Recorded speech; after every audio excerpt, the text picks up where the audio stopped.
All right. And if I might now go to what we were going to talk about, and that was just quickly, Christopher Luxon's been overseas. It was a trip I thought that seemed to be made at the last moment to head off to South Korea and be on the periphery of. Was it an ASEAN meeting? Was it? I'm still imprecise about No, there was why he two was there. meetings. There was the East Asia Summit, Yeah. which was an institution established in 2005, consist of East Asian countries, and also Mr. Luxon then journeyed on from the East Asian Summit to APEC, which was held in a APEC. That's right. coastal city in South Korea.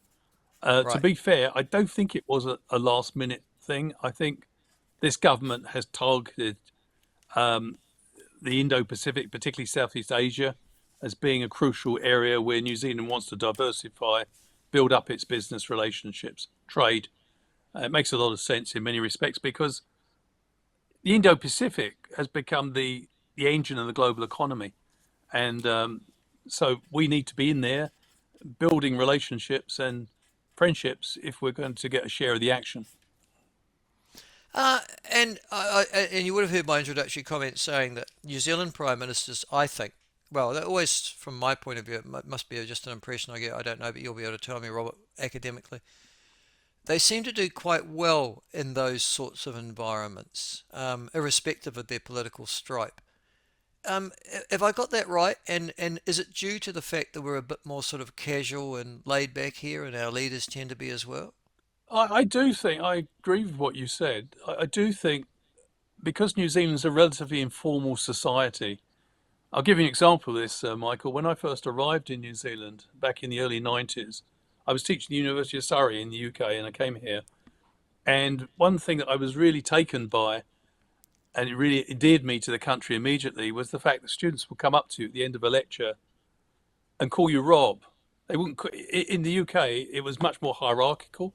You'd be Dr. Patman or you'd be Professor so and so. And I think New Zealanders have an informality. And let's be quite clear, this country is much more egalitarian. That everybody, I think there's a feeling across the political divide that everybody's entitled to a fair go.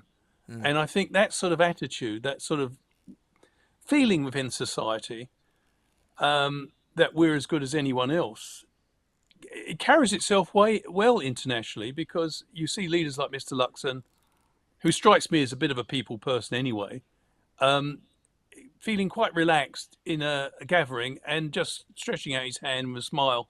I think Jacinda Ardern was equally at ease Mm. doing that as well. So Mm. I do think New Zealanders seem to be quite adept at responding to those international gatherings. And it's difficult to put your finger on why, but yeah, I think if anything, we probably underestimate the influence that this country has internationally. I mean, for example, you and I would often hear people saying, "Oh, look, New Zealand can't make any difference; it's too small." But in fact, in an interconnected world, we can make a difference. And when we take a stand on an issue, it sometimes carries some weight. We're never going to be able to do things unilaterally which change things, but we can influence opinion. Another, obviously, somebody else was reminds me is John Key, who had an outstanding relationship, I think, with Barack Obama. And that was built around golf, Mm. but also just, I think he also had a very good one with Bush as well, George Bush Senior, Junior, sorry. Um, yeah, Helen Clark, same. I mean, you can keep on going. We Yeah, generally do quite well.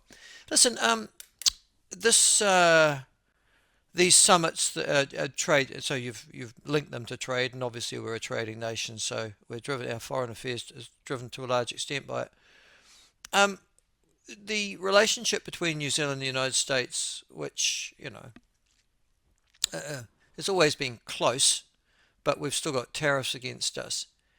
Does yeah. Is there anything in that relationship between that was sort of in its nascent form, if you like, in South Korea between Donald Trump and Christopher Luxon that suggests that we might be able to get a bit of a door open on the tariff issue in Washington?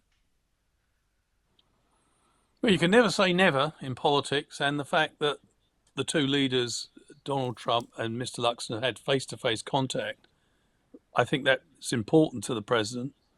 Um, so there is a channel of communication, but it's no secret that New Zealand worked extremely hard from the moment Mr. Trump was elected to try to impress upon the second Trump administration that New Zealand uh, had one of the most open economies in the world, and that we had virtually no tariffs on any American products coming here, and Mm, also how much we valued the trade relationship with the US. Despite that, we still got 15% tariffs.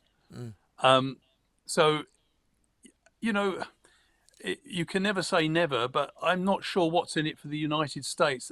If we were to get those tariffs substantially reduced, I think Mr. Trump would want something in return.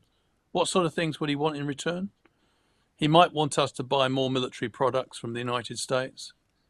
Um, but I think the good news coming out of the APEC meeting, I think, is that the US and China seem to be building a more constructive relationship, at least in the short term. And let's hope it endures because it makes our life easier. We have, for one of the success stories of the 21st century, for much of it, was that New Zealand managed to navigate a very good relationship between the two superpowers. As their relationship became strained from 2000 and probably 2012 onwards, it became both sides would put pressure slightly or indirectly on New Zealand to take a side. And I think with their relationship improving, there'll be less pressure on New Zealand to align with one side or the other. Why is that in mm, our advantage? Well, we have more leverage when we have good relations with both, rather than tilting to one side. mm. No, it's a good point you've made. I agree. It'll be a lot easier to talk to people if we don't have to choose sides. And that's where I'd like just to take this, if I might.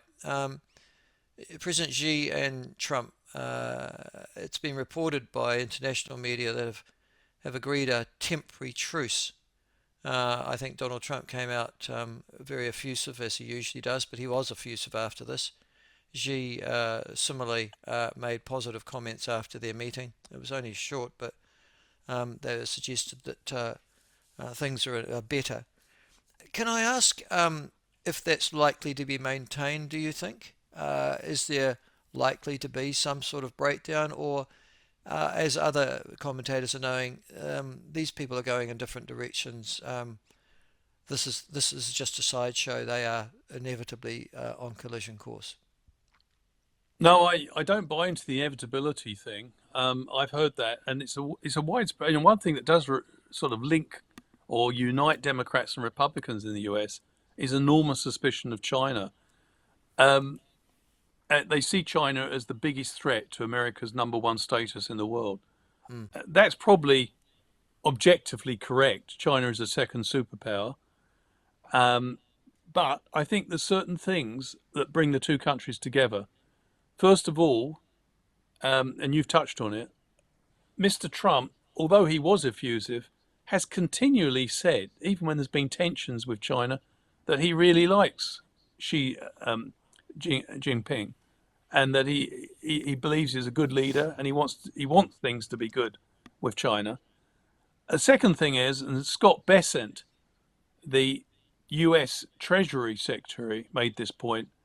These two countries, their economies are inextricably intertwined. It'd be very expensive for both to decouple. And Bessent recently said, I think it was about a month ago, he implied it was almost a fantasy to imply that China and US could decouple their economies. They have too much at stake. They get too much from the relationship. So I do think that Mr. Trump is quite sincere in wanting to improve this relationship, and there will be bumps in the road. Um, I think it's not so much anti-Chinese per se as America being a little bit skittish or nervous about a potential superpower rival. But it's promising signs.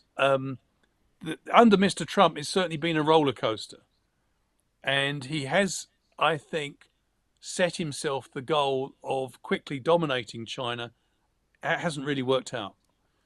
In fact, Um, China's been the most defiant with regard to the tariffs. And as far as I can see, China hasn't backed down at all.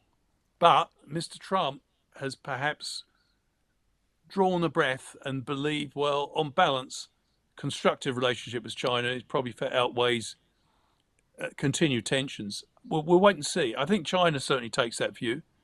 And, you know, I think Xi Jinping keeps making this phrase, he keeps using this phrase, the world is big enough to two superpowers to coexist amicably together.